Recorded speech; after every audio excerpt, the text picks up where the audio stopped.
Hey guys, I want to talk to you about sales and what it means to sell stuff.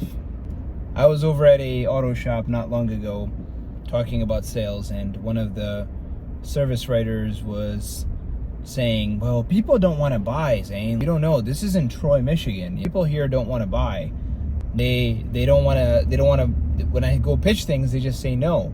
And I just sat there perplexed for a second. This sales guy just say that people don't want to buy?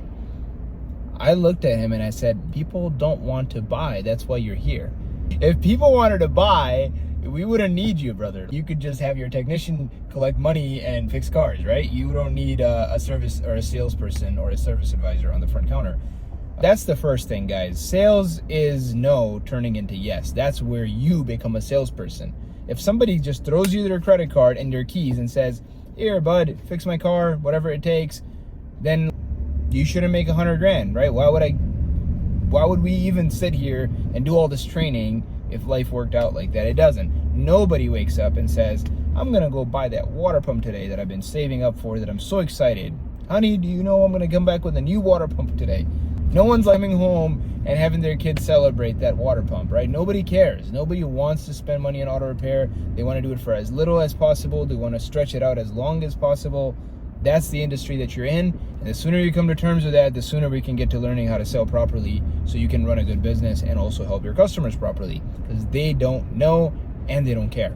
And it's both of those things that you have to overcome, which is why you make the delta, the difference between $40,000 writer, $100,000 writer, and $200,000 writer and beyond, is the difference in this mindset that your job is to turn a no into a yes. Therefore, every job you sell on from today on is everything you pitch, you expect them to say no. And then what you do is you already have a plan to turn that no into a yes. That's the difference between the best writers in the industry and everybody else. Is the best writers, they go in there and they already know that if this goes south, I already have a plan, and I have a plan for this and I have a plan for that. And this goes back into our objections and overcoming objections, and everything that you do in sales is to overcome objections. And the only way you can overcome objections is through preparing. Does that make sense? That's the next thing. Objections. Of course you're gonna have objections.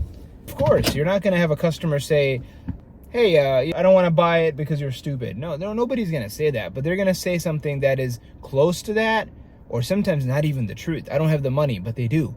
How do you overcome that objection? You have to offer financing. I don't have the time. Or why don't you have the time? Well, I need my car yesterday. Well, Mr. Customer, here's the thing. We can save you time if we do it sooner, and you don't have to come back and drop your car off. I can get you a rental car coming. I can get you a ride there and back. You overcome all of that, right?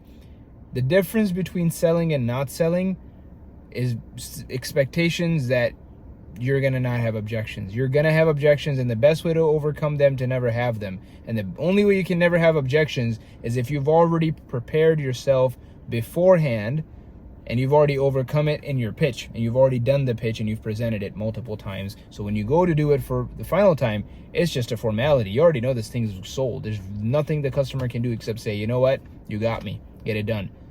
Now, if the customer straight up says, and again, we talk about trust objections, price objections, which is also a trust objection, and then time objections, which is also really a trust objection if you really think about it. The biggest thing that I'll tell you guys right now is that if you don't prepare for no, you're not really a salesperson. And if you don't prepare for objections, you're not a salesperson. If you can't turn a no into a yes, you are not a salesperson. And there's examples of guys in the company that do that regularly. A guy will get a no and say, give me the phone. He calls back, gets a yes. Not only does he get a yes, he's able to sell the ticket for a lot more, with a lot more on there. And then he calls back and also presents more to the customer because he's prepared the customer, that he's gotten the trust, the customer understands the story. And the best part about it is they did not lose the customer, because every no you get, that customer, where do you think he's going to go home and go to a scrapyard? Or he's going to just sit in their driveway perpetually leaking oil or whatever? Absolutely not. That car leaves your bay, goes to your competitor's bay, and someone there is a lot better than you at sales and understands objections, and that car is going to go there, get fixed, and perpetually thereafter, that car will return to that same person and that same bay. And you lost that because you were like, oh, they didn't have the money. You believed that. Well, you believe that, and you probably shouldn't even do sales, to be very truthful, because if you believe objections, then of course you should not be in sales, because the whole definition of sales is overcoming objections. right? And if you're like, oh yeah, man, I believe that guy didn't have the money. Like, really? You think he came to the auto shop expecting to get his car fixed for free? You think he's crazy? Like, nobody's coming in with no money at all. I don't have any money whatsoever. Really? Like, what were you expecting, Mr. Customer? You were just like, is this like some sort of a non-profit organization? Give me a break, man.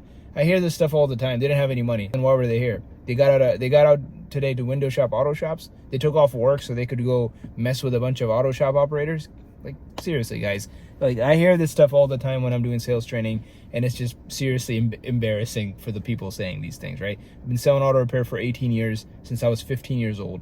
And I can tell you right now, the objections are bullshit. Every single objection the customer's ever thrown at me, yes, I have left a lot of sales that I got no's. And this is why I can say this, because I've probably had more no's than anyone in the that I know in our team. And I can tell you right now, as many no's as I've gotten, all of them were nonsense. Every single one of them. I just wasn't good enough. And I'm okay with saying that. I'm okay with saying every one of those, if I was just better, I would have closed all those deals. Because why? They had a broken car. I knew how to fix their broken car, and I was offering a fair price. Why didn't I make the deal? Because I sucked. Right? The customer had a problem I knew how to fix, and I could do it for a fair price, but they didn't buy because this guy wasn't good enough.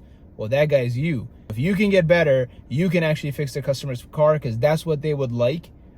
They would like you to overcome their objections, because they came out of home and gave you their keys, and for 2 hours they lost productivity in their life. What, to not fix their car? You really think the customer wants that? No, something you did pissed them off, and they'll never tell you the truth because they're nice people. Then you believe the bullshit story they told you, and then you're like, oh, this customer didn't want to buy. No, they wanted to buy. You messed it up. And one of my favorite lines for overcoming is, Mr. Customer, why can't I just fix your car? I know you came here to get your car fixed. What is it that I did wrong? Is it me? Is it the price? What did I do wrong for my sake? And you don't have to buy. I'm genuine. That's how you get better. Like, seriously, you don't have to get your car fixed. I'm just curious, where did I go wrong so that next time I don't do it again, so that I don't piss off the next 500 people that will come through this door. And honestly, guys, if you will really listen and actually take that improvement, you will also not only close that deal, but every deal thereafter. And learn from it. That's how you get better. Again, sales, by default, everybody is a no until you can overcome the objections. That's how you earn your stripes. That's how you get your sales. And yes, if you ever say, hey, so-and-so didn't want to buy, then I'm going to ask you, why are you here? Because if they didn't want to buy, then that's your whole job, is to make them buy, right? Sales is the transference of what's in your head into the other person's head, right? That's the transference of belief. And if, again, assuming that we're 100% integrity, right? There's no lying, bullshit, none of that stuff's happening.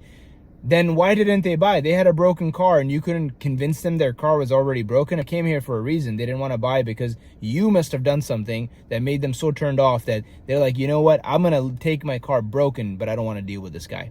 I'm going to forget that I lost 4 hours today. I just don't want to deal with this guy. And it's always one guy. It's not the shop. But in their head, it's the entire, not only the shop, it's the entire brand, because you don't know how to sell, because you're like, oh yeah. And then the best part is you're like, oh yeah, it was them. And by the way, if you ever say that, dude, seriously, you should seriously not do sales, right?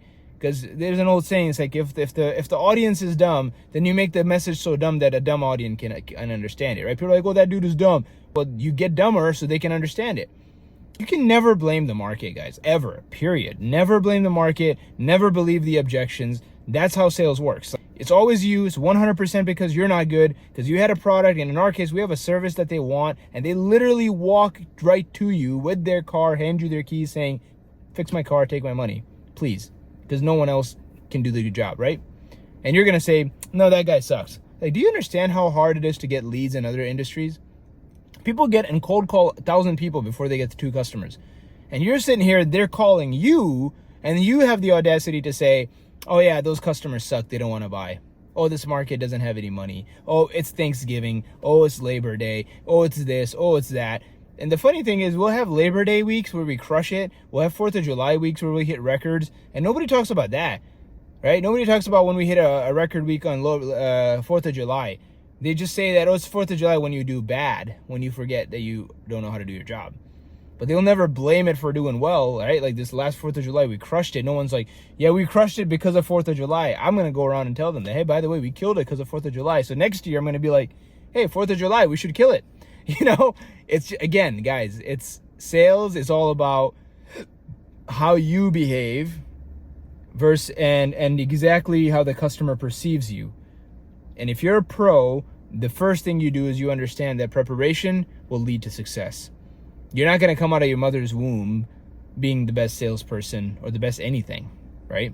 It takes lots of reps, and every rep you get a little bit better, because every rep you do, you write down what you did wrong, and then you don't do it next time. Or you write down what you did right, and then you continue to do that. That's how you get better. Experience doesn't make you better. It's trial and error that is what makes you better.